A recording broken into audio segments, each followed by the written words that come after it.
Welcome once again to my channel 50 Shelves of Grey Matter. Let's see what books we have today. So, this is the first book. It's The Winner Take All Society by Robert Frank and Philip J. Cook. It's a book on economics, and the book is about the fact that there's so much of competition and the market economy. There is too much of wastage of resources, and that is what has been highlighted in this book.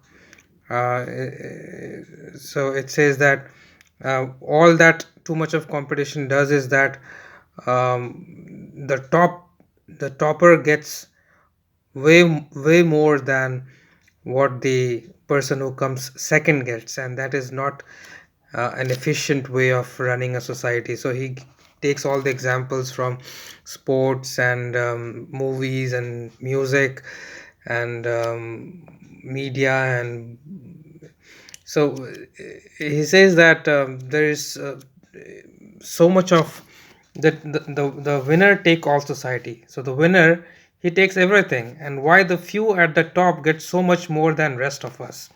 So he is trying to say that this is not the efficient way to run a society. uh, it has see, it's a pyramid, and it shows how people make effort to climb the pyramid, and then their natural talent gets wasted. The society in the end loses for a handful of top prizes. It's a good book. I have read half of it, and once again, it has got a lot of figures and graphs as an economics book would have. But perhaps this is the first book on economics that I have so far covered in my uh, channel in the episodes. But there would be more to come. So this here goes the first book. Let's see which is the next book I have. Next book is Freud's Beyond the Pleasure Principle. All of those who have viewed my previous episodes would be aware that almost every episode has featured a book by Freud. This is one of his classics, which was written towards the I'm sorry, end towards the end of his career.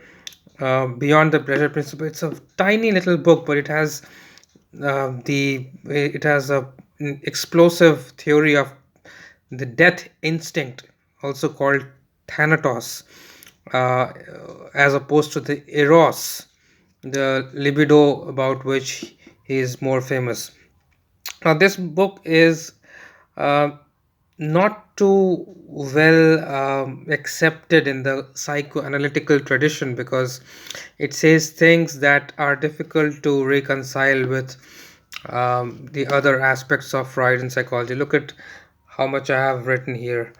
Let's see. Take a look at what I've written. Maybe these things will give you an idea about. I have forgotten what I wrote here. It says free mobile cathexis primary process. This is more about the technical terms that he has used, which I have written so that I can refer to it readily.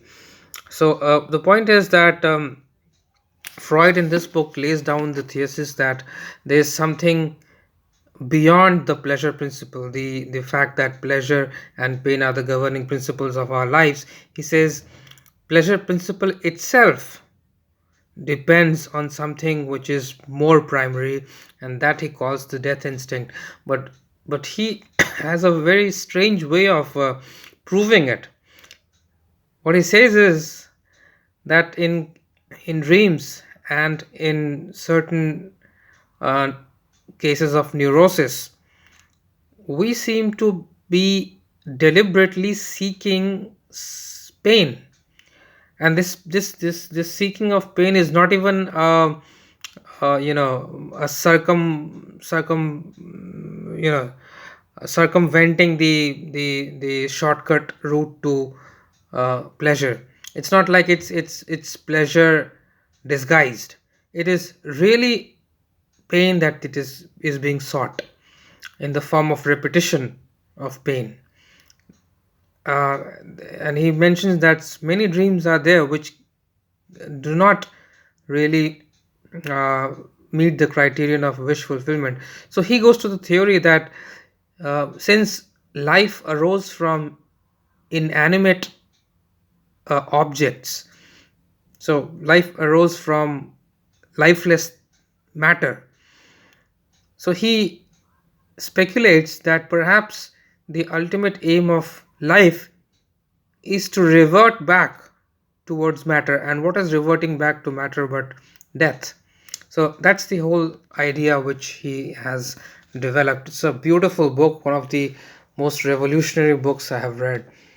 Most books are extremely interesting, full of ideas. Let's see. The third book is again a book on. It's a book on Marxism, ABC of what is scientific communism. These are little books that you many of you must have seen when USSR used to exist. They would send these books to countries like India to propagate communism. And I like this book. I have many of these series. You see at the back there they have mentioned 20 books in this series, ABC series of social and political knowledge. This one is on scientific communism, and it kind of tries to prove that the communism of Marx and Engels was scientific as opposed to the socialism that was proposed by uh, mm, utopian thinkers like Robert Owen and Fourier and all the rest who dreamt of a good society. Uh, so the idea is that it lacked scientific rigor, which is why those were simply abstract dreams which could not be realized. But Marxism and has within it the potential of creating a really good society based on the scientific principles of social and economic development. You can see this is also heavily underlined. Again, one of the books that spoiled by my this habit that I picked up last year only, and after some time I realized its futility and I've stopped doing that. But a lot of my books have become spoiled because of that. Okay, so there goes the third book. Let's see what we have next. Oh, this is, you know, the photograph. Who is this? This is the well known spiritual and religious philosopher J. Krishnamurti. There's a beauty in his face, a kind of the spirituality that's kind of it stares at you. And look at the face; it looks like the face of a Buddha. So the book is most well known book, Freedom from the Known. Uh, those of you who have read Krishnamurti would know that his teachings are basically about how to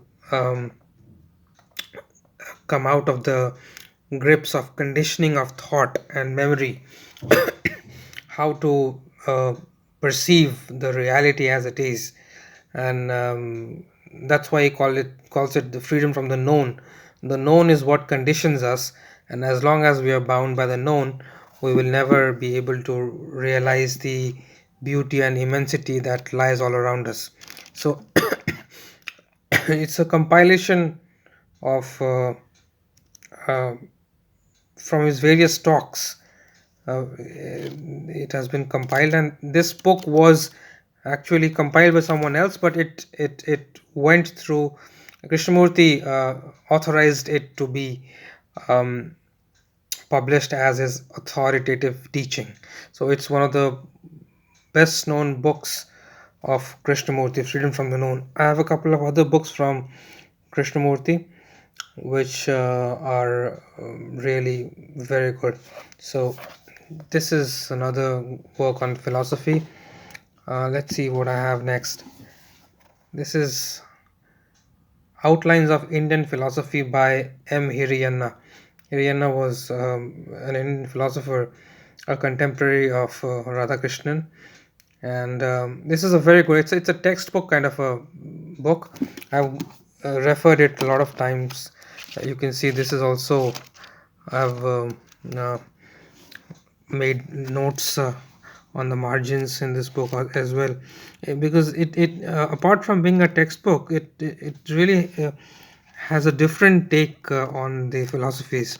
The way they have explained the six systems of Indian philosophy is very nice. So the best work in this field remains Radhakrishnan's Indian philosophy, but this is a close second. And let's see what I have. Another. Oh, this is another classic from the Western world. Hegel's Philosophy of Mind. The only book I have of Hegel. And look at this. This is so beautiful. It looks so beautiful. It has an old feel about it. The pages you can see are very kind of, uh, you know, yellowish kind of a color, which you find in very old books. It's a difficult book, very difficult. Hegel is known for his difficulties, and yet I'm still laboring towards it, and I'm enjoying it. Actually, when you master a difficult work, you enjoy it. You see, I've made a lot of notes in on the margins, but it's a translation uh, uh, by William Wallace with some commentary as well.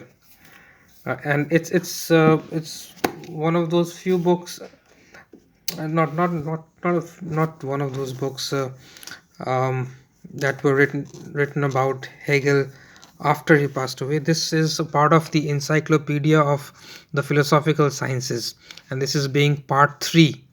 The first two parts are on logic and nature, philosophy of logic, philosophy of nature, and the third part is philosophy of mind. Now, if those who are familiar with Hegel's philosophy will understand that that is how he understands the evolution of the Geist, the spirit. uh, it goes from logic to its incarnation in of logic in material world, through from which mind emerges, and then mind finally goes back, realizes itself in absolute knowledge, and that is the culmination of um, the whole evolution process. It culminates in kind of philosophical wisdom about the reality of mind. So it's one of the most precious books in my collection. Though I haven't understood it entirely, I haven't even read it entirely, but I realize its value, and so it's one of the most precious books, especially because I don't find Hegel originals very often. And the last book of this episode is another book by Amal Kiran, Teilhard de Chardin and Our Time. Chardin was a Catholic theologian who is well known for his philosophy of the Omega point, and the ultimate point of perfection towards which humanity is evolving.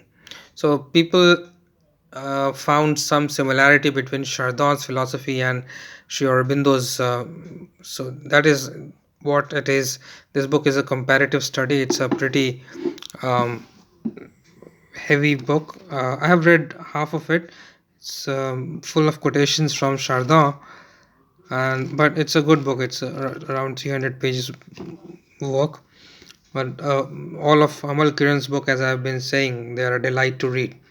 So that's the last book of this episode. For the first time, we have a book on economics, the first book that I reviewed. Then Freud. Then we have, among the Eastern philosophies, we have Krishnamurti, Indian philosophy, and from the Western, we have Hegel's classic Philosophy of Mind, and then we have a book on social thought, and finally Chardin's book on on Christian theology. The most important book would be um, Beyond the Pleasure Principle by Freud. The most um, precious book is this one, Hegel's Philosophy of Mind, because I have no other book from by Hegel, and Hegel is such an important philosopher. These books are very useful. Krishnamurti's book is also very interesting read, though it's quite difficult to implement what Krishnamurti says, and there are times when it requires a leap of imagination to really follow what Krishnamurti is saying. So that's all in this episode. I hope you liked it. I will come back with another stack of books in my next episode. Keep watching 50 Shelves of Grey Matter. See you next time. Don't forget to subscribe.